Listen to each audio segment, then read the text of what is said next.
മിശിഹായ്ക്ക് സ്തുതിയായിരിക്കട്ടെ. ഹെബ്രായർക്ക് എഴുതിയ ലേഖനം 3-ാം അധ്യായം 12 മുതൽ 19 വരെയുള്ള വാക്യങ്ങൾ.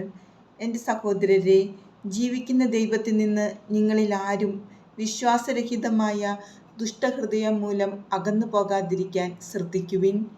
ഇന്ന് എന്ന് വിളിക്കപ്പെടുന്ന ദിവസങ്ങൾ ഉള്ള കാലത്തോളം എല്ലാ ദിവസവും നിങ്ങൾ പരസ്പരം ഉപദേശിക്കുവിൻ. ഇത് നിങ്ങൾ പാപത്തിൻ്റെ വഞ്ചനയാൽ കഠിനഹൃദയരാകാതിരിക്കുവാനാണ്. എന്തെന്നാൽ നമ്മുടെ ആദ്യ വിശ്വാസത്തെ അവസാനം വരെ മുറുകെ പിടിക്കുമെങ്കിൽ മാത്രമേ നാം ക്രിസ്തുവിൽ പങ്കുകാരാവുകയുള്ളൂ. ഇപ്രകാരം പറയപ്പെട്ടിരിക്കുന്നു: ഇന്ന് നിങ്ങൾ അവൻ്റെ സ്വരം ശ്രവിക്കുമ്പോൾ എതിർപ്പിൻ്റെ കാലത്തെന്നതുപോലെ നിങ്ങളുടെ ഹൃദയം കഠിനമാക്കരുത്.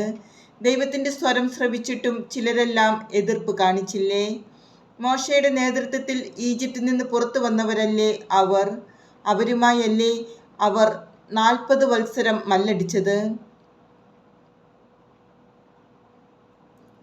അവരുടെ ശരീരങ്ങളല്ലേ പാപമൂലം മരുഭൂമിയിൽ നിപതിച്ചത്?